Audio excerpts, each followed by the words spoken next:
আজকে আমরা তৈরি করব ক্যারামেল টি। তো ক্যারামেল টি তৈরি করার জন্য আমি প্রথমে একটা বাটিতে নিয়ে নিয়েছি চিনি।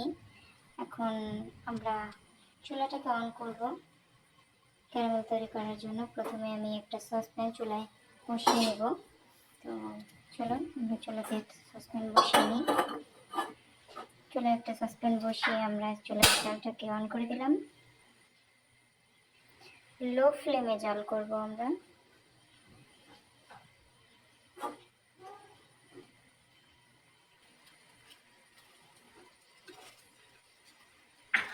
প্রথমে আমরা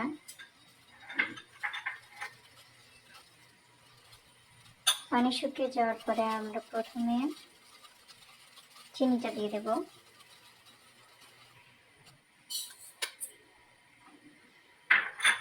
চিনিটা দিয়ে দিলাম। এখন চিনিটাকে আমরা ক্যারামেল তৈরি করার জন্য একটু সময় অপেক্ষা করব এবং চিনিটাকে অনবরত নাড়তে হবে যেন কোথাও পোড়া লেগে না যায়।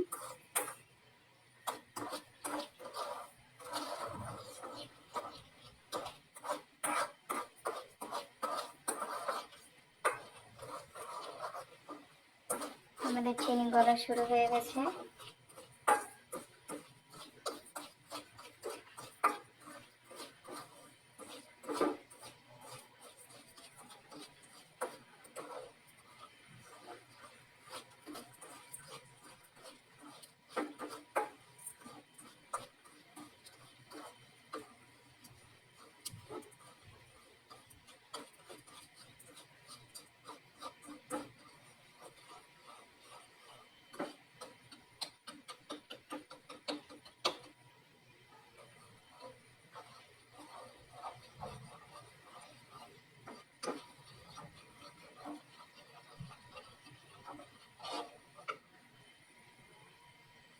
আমাদের ক্যারামেলটা প্রায় তৈরি হয়ে এসেছে।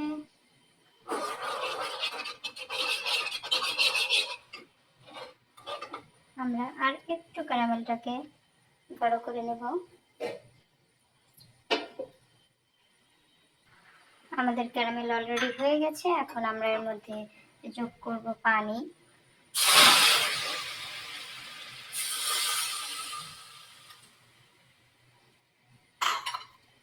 ক্যারামেলের মধ্যে আমরা পানি যোগ করে নিলাম।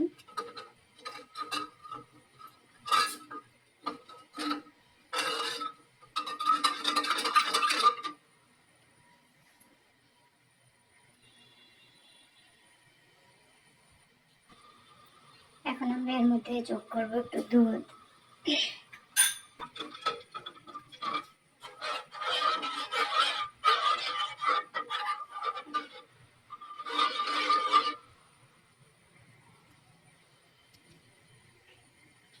আমরা দুধের জাল ওঠা পর্যন্ত অপেক্ষা করব। দেখতে পাচ্ছেন কালারটা অনেক সুন্দর দেখা যাচ্ছে এবং চাটা আসলে খুব মজা হয়।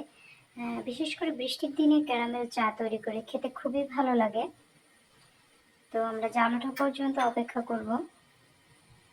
আমাদের জাল উঠে গেছে। এখন আমরা এর মধ্যে যোগ করব একটা দারুচিনি এবং একটা এলাচি এবং এক টুকরা দারুচিনি আমরা যোগ করে নিলাম। এখন আমরা এর মধ্যে চা পাতা যোগ করব। আমরা চা পাতা দিয়ে দিলাম।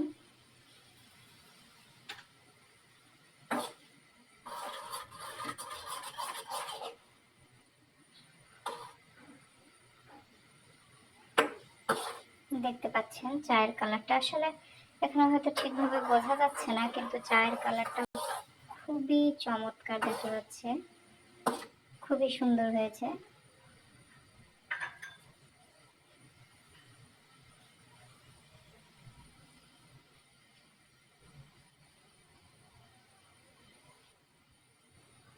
আমরা এখন চুলাটা বন্ধ করে নিব।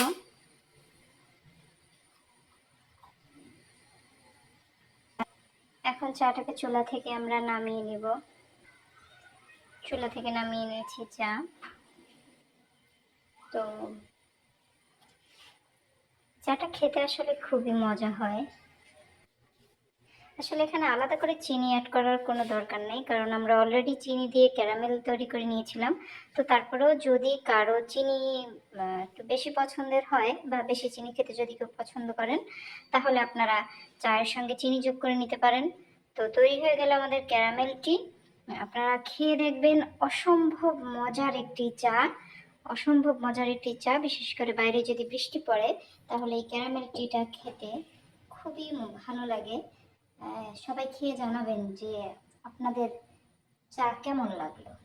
আল্লাহ হাফেজ, ভালো থাকবেন সবাই।